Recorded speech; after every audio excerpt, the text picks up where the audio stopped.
dope young lady here today, a viral dancer, an artist, the princess of street dance. Tati B is here, ladies and gentlemen. Thank you for having me. So, how you feeling today? I'm feeling good. I can't complain. God got me here. I'm excited. I love that. So, And on this show, we always get started with a quote. And the quote we got for you today is, "Dance is the hidden language of the soul, where every movement is a word and every step is a story waiting to be told." What does that quote mean to you? well, one, that quote is very, very, very deep. One word comes to mind, and it's therapeutic. Dance could be very therapeutic. So sometimes we seek conversation, a therapist, or but I that's exactly how I use it, a form of expression in a positive way. So I'll just give you one word, therapeutic. That's dope. And I told you behind the scenes, like my mom, she used to dance back in the days with a popular group called the Gucci Girls. Ooh. And I told her, like, I was interviewing Tati Yes. B. I show her a few of your videos, and she's like, she tuning in right now Yes. because she loved to see it. Dance took her Yes. far, and she always tell me like it's not just dance. Come on. And now she's in a church and she do like spiritual dances and praise dances, and she always talk to me about like how you move your body could say a Yes. lot. Especially like I saw her do a praise dance one day and seeing how everybody responded, like people crying, and you not even speaking any language as far as like words. That was dope to me. So like, Yes. what does dance do for you? Well, I love that story you told me, and for that to be a mom, that's just a blessing. That's a testimony on its own because I'll just share a small story, a big story kind of. I was at a funeral, and I was speaking. We lost someone very dear to us, K Shakes. He's very heavy in the dance scene when it comes to the Harlem Shake and all Yeah, that. we got seen a couple. Nice with it. With that being said, dance was the topic for me for the sermon at the funeral, and I mentioned how sometimes you got praise dance, right? And I wanted to no longer put that in a box, right? And I say that to say a lot of us that come from Harlem, we shake, we get light and all that. There was one young lady that was dancing, and it was a tribute to K Shakes, and all she was doing was moving her shoulders. Crazy. And if I was to be honest with you, the music probably wasn't appropriate, right? But nevertheless, it was almost like the music didn't matter, So through her movement, to me, she was praise dancing in that moment, and it was important for me to share the gospel in that light, that how much dance can really not only give you a safe space to express yourself, but once again, very therapeutic. So I love that story with your mom. I love that for her. So. I see you. I mean, you doing it with your son as well. We gonna get into that because y'all got some amazing choreography videos. Like every time I see you with your son, that like always just inspire me. Just seeing how y'all build each other through dance is so dope. Make sure y'all go check out her videos, man. But we gonna take our time. Let's go back to education and how far did you go as far as school? Let's get to it. I was I want to say I got left back in 8th grade. I got left back because I brought a little what's them little light things? It was shaped like a gun, but I swear it was this small for my keychain. Oh, I remember. They expelled me. Like a little yeah, beam. I just gotta let y'all know why I got left back. I'm just saying. They expelled me during the Regents week.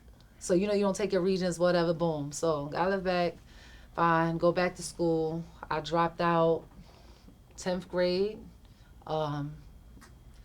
teen mom. What school? Oh, don't ask what school, because I've been in every school in East Harlem. That's why I had to ask. Like, shout out to East Harlem. Gee, shout outs, right. That's a story on its own, too. But I ended up going to get my GED. Once I had my son, and I'm happy to say my son is now 16, and I graduated with my bachelor's 2 years ago. Dope. So it's never too late. That's what that is right there. I wanted to mention education because like I had so many people on this show, so many different walks of life, and it's always important to start with like how far you took school, or what's your story in education, because before we can get into who we are, I feel like where we go to school and the things that we learn, even if it's not the subject science, math, social studies, our experience make us who we are. So what was your degree in? Because I thought that was pretty cool. So it might sound, so I'm a minister, so I went to school for my chaplaincy. And I'm under Anchor of the Soul Ministry, and they have their own college, and it's through the arts and therapy, and it's my chaplaincy. So that, and it wasn't even planned that way, by the way. It started with Bible study. Wow. So when I put in the time, I didn't even know I was putting in the time because I was just flowing, and before I knew it, within a year, I was graduating, so I'm like, all right, I take it. I wouldn't have wanted no other way, with the covering of God over what it is that I've done within the community with the kids. So currently, what you got going on? Currently. Who is Tatiana today? Tatiana, Tati B, that Tati is my B. government name. I know her when she was younger, you heard? I know her when she was young. I could do it. You can say that. I'm who I've always been. Tatiana, before Tati B, right, was a little girl who was 11 years old at the time, in 4th grade, teaching 9th grade dance class. Wow. And holding her own productions. I don't know if you remember the karate club. It was a karate club on 123rd and 3rd Avenue. It was a space. I was holding my own productions and auditioning some of familiar faces that dance in the movie You Got Served, and I just remember these faces, right? And I'm still her today. I have my own dance company called Hip Hop Dance Theater, right, where I service over hundreds and hundreds of kids within the community, boroughs, you name it. I've seen my kids off to college, and I'm not just talking about my birth ones, right? I've had them as young as 6, and now they're 20 plus. Right. So I'm still her. That's different. And like, if y'all under a rock, you're not seeing what she really got going on. But some of the movements, you know what I mean? Light Feet movement, Harlem Shake. You work with AG, the voice of Harlem. Yeah. I think you was related to Danny D. You could talk about that in a second. Is my cousin. But she was featured in videos of Lil Wayne, Swizz Beatz, Jadakiss, Sig, Ron Browse, Remy Ma, Jim Jones, Janet Jackson. Like, yes. I don't even know which way to go. And it's all not planned. Wow. It all wasn't planned. What's your favorite video out of all of those? Because we want people to stop right now and go check out that video, then come back to the interview. What's that one? I'm going to give you... He was killing it. I want to say Janet. It wasn't a video. It was just... Once she came to Harlem for Harlem Week, I got the phone call. So I just felt honored and blessed to just share the same stage with Janet Jackson and get that call. But if you say video, it would be with Lil Wayne and Swizz Beatz, because the way that day went, again, it wasn't planned, right? We was at a place called Teen Night where all the life eaters and all the kids come and dance. They lab after hours, and we was told that they was doing a video. I wasn't ready that day to do a video, whatever, but they wasn't having it no other way. So I just end up in the video that day, and sure enough, I got, they had some good shots of me and everything, and that's the rest is history. That's dope. But I'm in there. Now the people, they're not gonna let me get over this Janet Jackson story, so you kinda gotta give us a little bit of that. You got the call. Take us from there. Okay, so that's always been my dream, to dance with. Listen, I'm not a backup dancer. I always told myself I would not be a backup dancer for an artist, because that just wasn't my lane. But if you wanted to put me next to someone, give me Lorianne Gibson. I like to be behind the scenes and work with artists and everything. But if Janet Jackson, Janet Michael, come on. So I used to be part of a dance company called Impact Repertory Theater. Okay. And they reached out to me and they like, Janet is performing for Harlem Week. And we're opening up for her. And we'll love for you to have your solo, that's what touched me the most, right? And whether I was dancing with them or not, I would have been okay with that. But they was like, no, Tati, we want her to see you. Wow. We want you to open up for her, right? And I said, for real? I was like, okay. So with all that being said, I'm on the same stage with her at this moment, and I'm dancing. And I notice as I'm dancing, I turn to her, and I'm just dancing. And I'm like, I'm really, and the stage is not even big. You know how sometimes it might take you like a minute to get to one side to the other? The stage was a small stage. She had to be like maybe 6-7 feet away from me, you know? And it was right there in that moment. I'm like, just look at God. And sure enough, when I was done, she came right next to me, and she put her cheek right next to my cheek like this. You know, and she gave me a hug, and she said, you did amazing. Wow. Janet Jackson saw me. Salute. You know, yeah. it was that for me. No humility. I'm just saying, that's Janet. I could do that. What song was playing in the background? What song was... It was actually one of our... Rhythm Nation. Wow. Rhythm Nation. That's dope. Yes. That is dope. You know what I mean? And I wish, you know, I could find that somewhere so the people can see that, because I know it's probably out there somewhere. It's there. It's a magazine. I could give you the information, but they definitely, Harlem Week has a magazine, and we issued in there. So I'm definitely in that magazine with her. All right. So it's documented. Now, as far as dance now, you know, the other day, me and my man were just talking about this, like, yo, how come you don't see too many, like, dancers in the hip-hop videos now? And just overall, like, what's your opinion on dance currently? Like, why hip-hop and dance is not kind of, like, collaborating like how they used to? And also, where you see the dance culture going 2025, 2026, 2027? Well, I'll be the first to say, I believe that the bridge, you know, of just the hip hop world and the dance community, I think it is happening. I actually see it another way.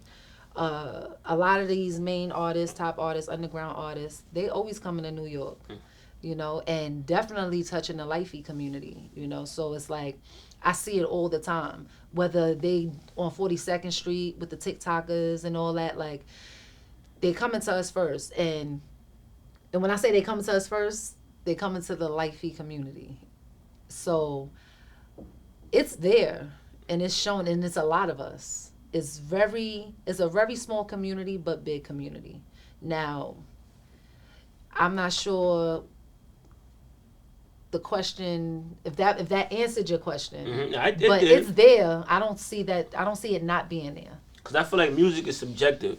So it's like I could just be in a crowd of people that's just looking at videos where you might just be looking at, you know, artists that is not making music that incorporates dance. Because you do got a lot of artists out here that makes music that it don't really make you move like that. Right. So the people that I'm talking to, you just not listening to music that's had that high vibration that make people want to dance. And we see that now. A lot of music is, you know, could be music talking about murder. It could be music talking about. So that's what's popular right now. So I guess that's where it came from. So right now, I'm gonna be honest with you. I'm hip hop. I am hip hop in my imperfection, in my perfection. I do not like music today. I'll be the first one to say it, and that's me being blunt, and I don't smoke. I feel like the music right now is misguiding our children. There's no real bop to it. And as a person professionally who does artists and development with some, you know, with a lot of underground artists and worked with artists, you know, things just don't add up. Sometimes we have it where they're making music and they're like, yo, we need somebody to shake to this. And I'm like, you can't shake to this. That's what I was getting at. That's what I'm saying. Real talk. You can't shake to this. How much do you charge? I'm telling you, this is not workable. This doesn't. But to them, they have this thing where popularity sells, right? But now that's when you want to go deep into how the industry is, and if you don't got that knowledge, then you'll just be lost in the sauce. You'll be Harlem shaking and toe whopping while somebody is saying, sorry, booty hole brown. Like, it doesn't make no sense. And a kid is, what, 8, 9, TikTok, and it's like it doesn't match, you know? And a lot of people ain't speaking on that. So I'd be the first one to say, no, son, you're not doing that video. So I feel like we that's speaking on it. lost. No, it's real talk. Here on How to Beat the Streets, man, because I love music too, and I love hip hop.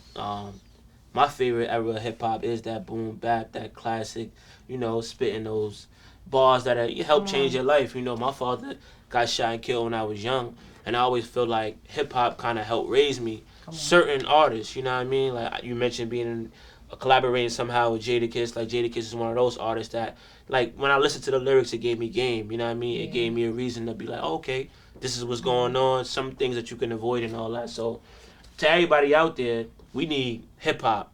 We need messages. We need dance. You know what I mean? That's the real reason I really wanted you here, because I feel like dance is something that we got to keep talking about, because my father and my mother was both hip hop dancers.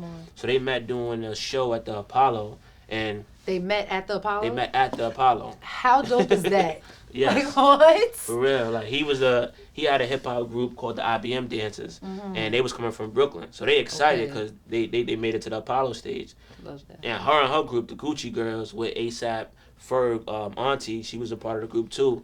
They was already doing their thing, so they was winning back to back to back. So they was like the girl group to see. Do it for the ladies. They mixed up, end up talking backstage, and here I am. You know what I mean? So, but what keeps you motivated when it comes down to dance? Because I see a lot of people have the passion, and then they move on and they stop and they don't keep it going. But you're still like very much looking like with a hurt knee and all, out there. Like, I still want to move my shoulders. So what keep you going? I'm gonna tell you something. I know it's gonna. You know what? I don't shy away from my God. God is what keeps me going.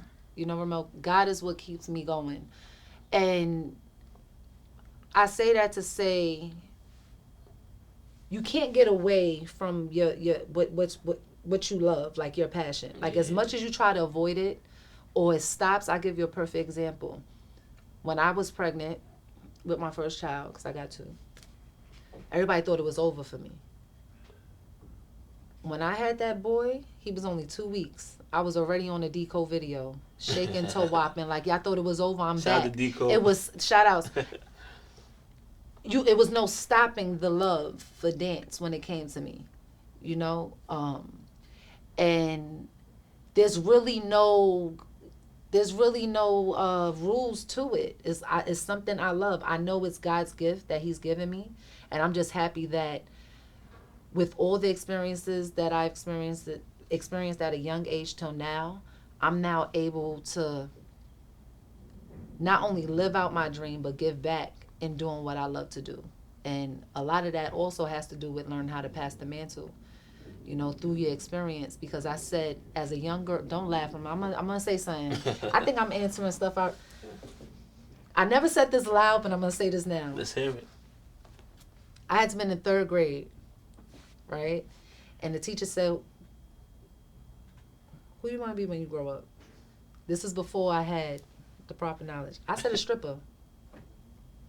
I wrote that in my composition notebook. No, I wrote it in the composition notebook. Oh, but I'm going to tell you why. I came across a movie called The Players Club.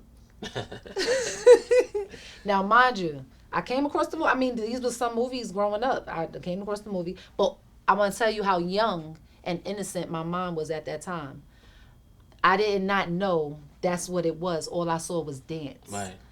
Everything else I wasn't really. I seen that dance too. I'm just saying. I just saw dance. I saw movement, and then behind that, if you watch the movie, it's a deeper, message in it. But I knew I wanted to also be an entrepreneur.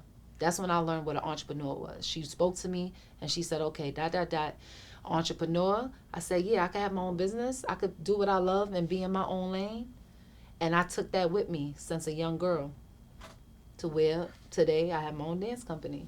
Nah, that's dope. And I want to piggyback off that because as a teacher, the other day, and it correlates perfect with your story, slightly different, but this young boy in my class asked him, what you want to do? Like, what you want to do with your life? You come in, attitude, just not caring too much about what we trying to deliver as far as education. And he said he want to be a drill rapper. Okay. So, for me, I'm excited that he said it because I'm like, oh, this is God, this is my purpose right here. I can intervene. Purpose. And I'm like, what make you want to do drill? Like you don't see what's going on. These guys are getting killed, shot, and all that. And he's like, nah, I like the tough aspect of it. Okay. And now I'm correlating that to your story. He's not seeing jail, death. He's just seeing like, yo, they brave. Like, they in the camera, they looking like. So he don't really care about. He's not necessarily trying to run to the mass incarceration. Right.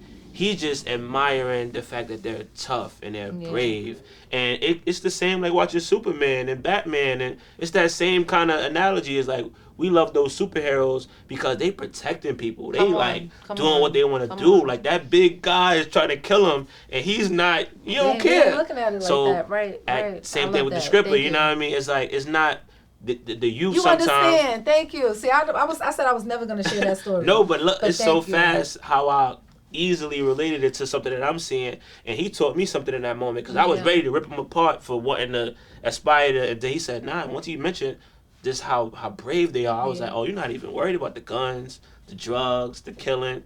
You just looking like, yo, he's like doing this. You know what I mean? So it's tough out here, man. Like, but growing up in Harlem, you know what I mean? We both from Harlem. What was like one of your greatest challenges growing up in Harlem? I know being a teen mom, you mentioned that. My mom was also a teen mom as well. So I don't know if that was your greatest challenge. So what was your greatest challenge growing up in the streets? That wasn't definitely one of my greatest challenges. It was actually, this might sound crazy, but it was easy for me. You know, I had my child, I had a goal, and I said what it is that I was going to do, and I did it. And when something came my way, I did what I had to do. But being different, being unique, being weird, and I say that purposely because I was very misunderstood. And being misunderstood came with my unique style and being made fun of, or my quirkiness, or, you know, just being me. And it was a point where it bothered me. Like, I felt like I didn't understand it. Like, I was able to sit with the cool girls. I was respected by the guys. I could sit with the nerds, and I'm saying it like that purposely, you know. I was able, but then at the same time, I used to call it getting sneak bullied, you know, like, are you my friend? Oh, you only my friend because, I don't know, I could fight. I don't know what it is, but not knowing I only had that altercation because you was bothering me for a long time and I had enough, you know. So being me alone was a challenge. Being accepted and understood. Till this day, I go through that. It happens. I see it a lot in the school too, and that brings me to like, I got a lot of kids, teenagers. I don't want to say kids because they're like, I'm not a kid, you know, they tough teenagers that watch the show. So what I want to ask you is like, what do you know now that you wish you knew when you was a teenager? And it's for y'all. It's for y'all, the kids that's watching the show. But it's okay to be you. It's okay to be unique. You're fearfully and wonderfully made. And as long as you're not harming yourself, as long as you're not harming others, be you. All right? And you're going to get far because there's nothing much better than being yourself. That's it. And a part of, you know, I feel like being you and being yourself is like finding your passion. And I know, like, for you, dance easily stood out. But was there a moment where you knew, like, okay, this is my passion? And, like, if you could give advice, how do somebody even find their passion? How do they know it's their passion? All right, here we go. Minister Tati. Mm-hmm. I was given this book from my godfather called The Purpose Driven, a book that I highly recommend. Am I a reader? No. But I'll say that was the first book that I finished as an adult. And when I read that book, not only it gave me confirmation that I was on the right path, continuing to be myself, right, unapologetically, I found my purpose in life. And it's easier said than done, but I'm going to say it. Once you find your purpose in life, meaning like why you're here on earth, what is God using you for, everything else is going to fall in line. you know, and even when the challenges come knocking at your door, the ups and downs, you're going to be covered, you know, and you're going to get through it because he's not going to give you anything you cannot bear or handle. Ooh. So it was me finding out my purpose. I'm like, wait, I'm good. I know what I'm here for. I know what it is that I need to do. And God has blessed me so much to give me something that I love. So now it's just about, all right, turn right, turn left. All right, don't do. I just listen.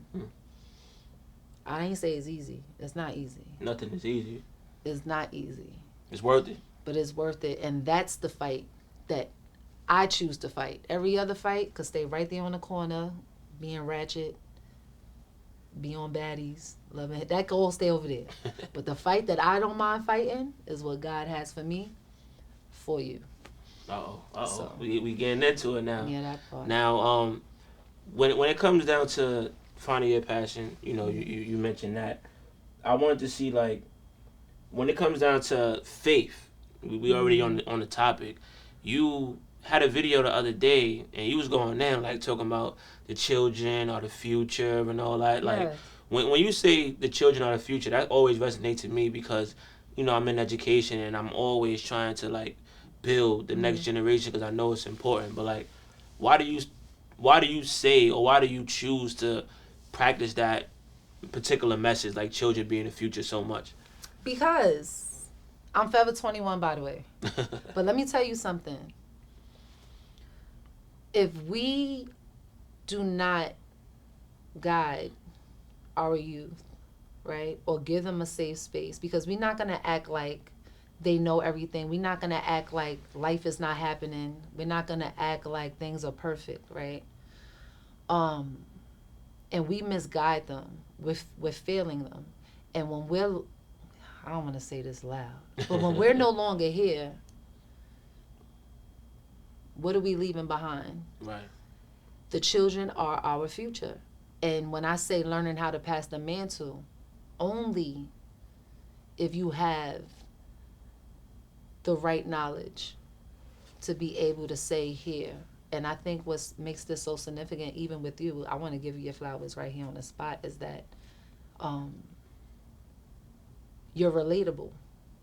And some people may not want to hear it, but our kids that are facing these challenges and facing life, they're not going to learn just by you giving them a book and saying this is how it goes. Mm-hmm. I'm going to be honest with you because I am that child. I can name 2 of my teachers that was nothing but themselves and was relatable. And I sat there and they had my attention when I was hitting rock bottom. They need to see them in you. If they don't see themselves in you, they're not going to listen. Message. So I get excited and happy when, because this was one of the word of the day for yesterday, that I live in my testimony all the time.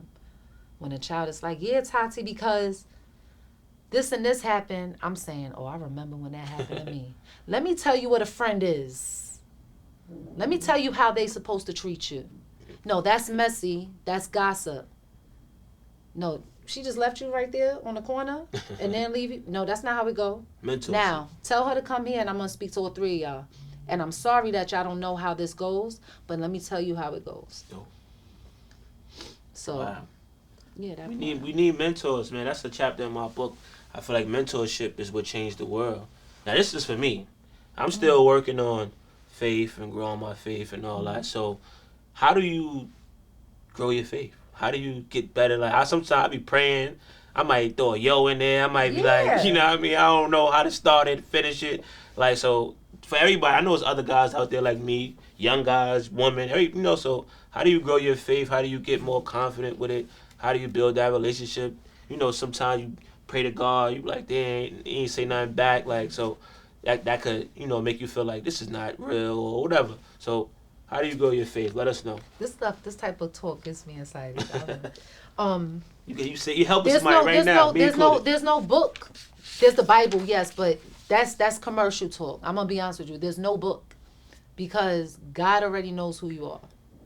And I'm gonna be honest with you. I say this all the time. because I know how sensitive it could be when someone says, pray, go to church. No. I'm here as a licensed minister, chaplain, to say I'm not here to force religion on no one. But the only way you could push forward is if you believe in yourself, right? That first. Now, when it comes to God and praying, he takes you for who you are. He already knows you. So sometimes it is a yo, God, I feel like punching this person in their face, but I know I cannot do that, and I'm myself. I don't shy away. God, should I be wearing this? Come on, God. You know it's hot, and I want my legs out and my stomach. No judgment. And I'm a whole minister. Yes. You know what I'm trying to say? And then in that moment, he'll be like, Tati, you can't do both. One or the other. I'm like, all right, legs. And it's just like that, you know. My relationship with God is my relationship with God. And me knowing that I have that with myself, that gives me a lot of confidence. And it gives me faith, it gives me hope, and it keeps me going because he's not judging me, you know? And every time I get my confirmation, because today is confirmation, you know, there's a story for everything, right? I'm where I'm supposed to be. I like that. You got me inspired. I mean, inspired. Yeah. Now, raising two young men, you know what I mean? I love my mom, you know what I mean, because I always just think, man, we've been through a lot, you know. I remember, you know, shelter nights, me and my mom. I remember projects. I remember getting expelled from schools, like, and she just never gave up on me. And, like, the way she see me now shining, and she knew, though, the whole time. Come on. She just is like, damn, I have to go through this is the testimony. She used to tell me that, like, everything you're going through now, one day it'll make sense. But we just got to keep pushing. So I had to go to Jersey school. I left from Harlem, went to Jersey. Jersey ain't work out. I went to Rice High School. And guess what? I was in Rice. And I was lit. I was lit in Rice. Guess what? Rice was the school. 9th grade, 10th grade, 11th grade. 11th grade, I got that boot. Kicked out again.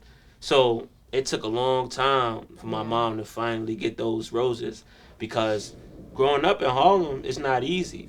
Now, for you, raising two young men, what's your greatest lesson? Or what are you most proud of? Or you could take it, what's your message to moms?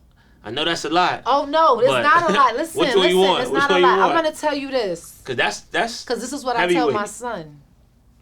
And please, if it comes off disrespectful, I'm sorry. But it's the truth.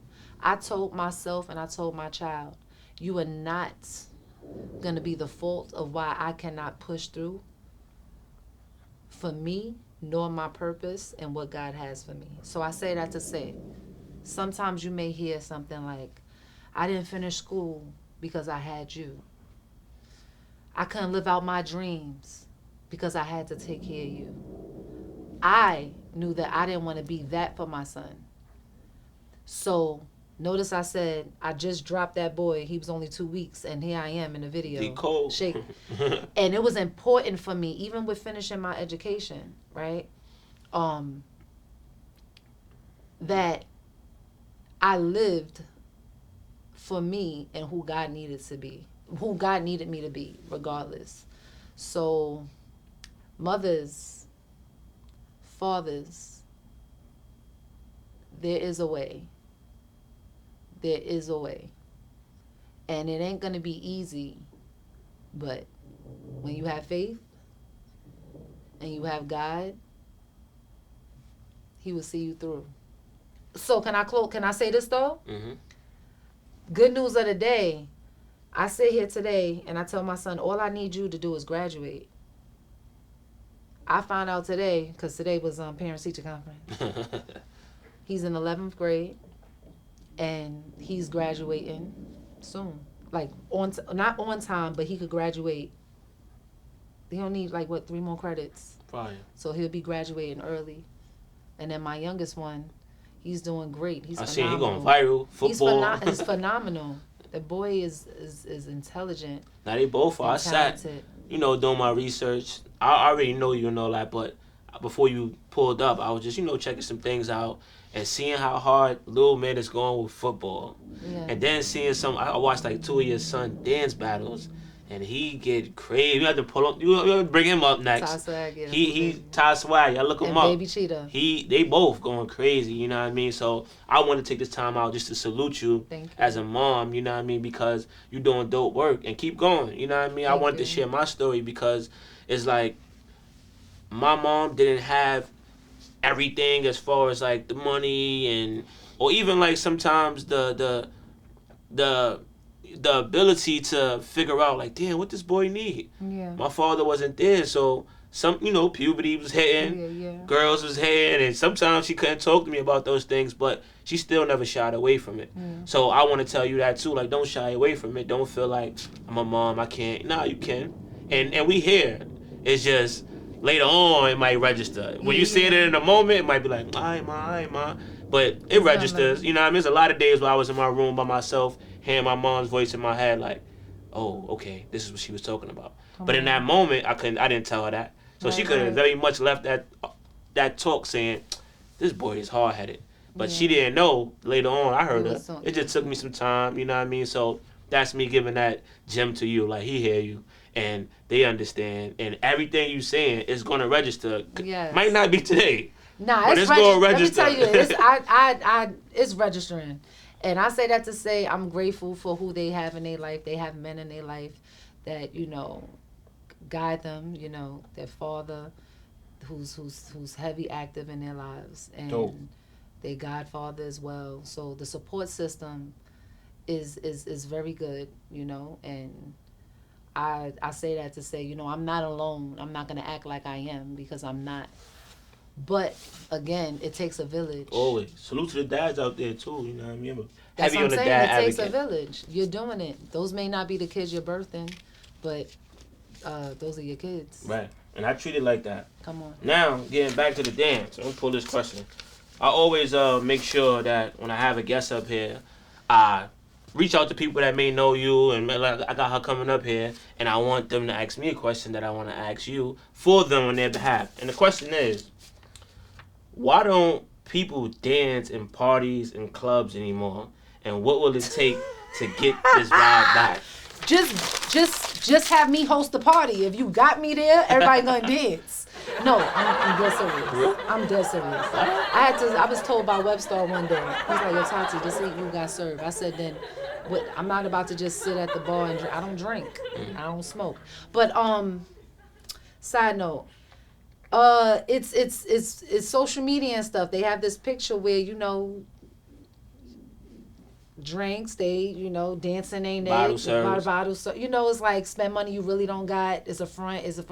But like I said, invite me to the party. Everybody dancing. So what do you do to create that vibe? I mean, my brother Buddha was in the club the other day. Because I'm saying, we was in a spot and we just had that moment like, yo, this is boring. What do I do? Why you doing that? Like, my knee is messed up. I get up when the song is hitting, the floor is empty, I'm dancing. And everybody looking at, hyping me up. Yeah. And that's the part too. I feel like the other day I was in a spot, and I ain't gonna front. I got a little 1-2. My father and mother's dancers, and I don't like the phone. You know what I mean? I don't. Sometimes even if a young lady I might wanna, and I don't wanna be viral right now. I just wanna do my thing. You know what I mean? So I think that could add to it too. Cause not everybody wanna go viral. We just wanna dance and do our thing. We ain't. That's a lie. Cause we just said nobody go over in the clubs and they ain't dancing. Okay. Everybody got their reasons why they out there. So what we need? What's 3 things we need in the club to bring it back? Cause we need the vibe back in the party. We need Tati. That's one. We need Tati. We need Tati. We need DJ Danny D. Okay. Skate Key days. I remember. That's what we need. And we need all y'all legends and everybody that's acting crippled, because here I am with a messed up knee and I'm still outside, right? But it exists. We need to come together. But I'm gonna say this because all jokes and fun. We need to put down the drinks and the weed and the stuff, because that's what's stopping it. Making everybody chill. It's not the drinks turn everybody up. No. I'm giving you real talk. Don't do that.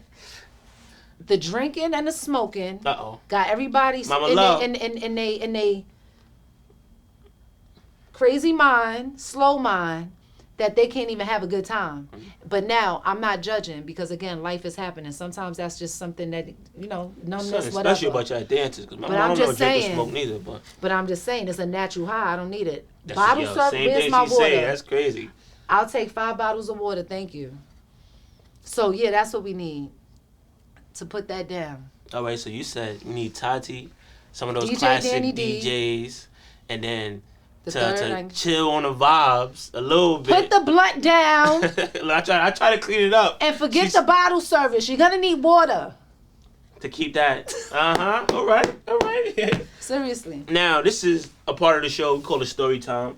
Can you just share any good memory? It could be a short story. It could be funny, sad, life-changing, meeting a famous person, a show that you could never forget. Just one of those that never left your heart. That never left my heart. I'm gonna say a movie.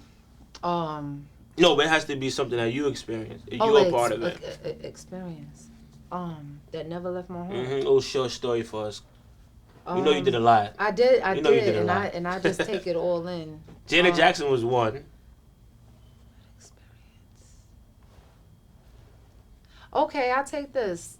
Actually seeing my vision, my dream come true when it came to my dance company.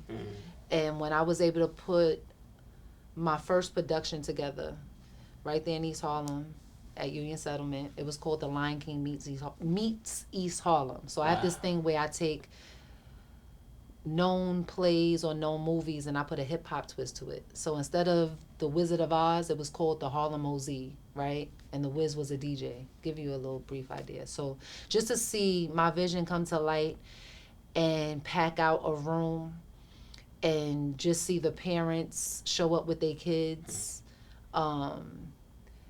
is something that I'll never forget because it's something that also put the stamp that it is possible and that I was street respected for what it is that I do.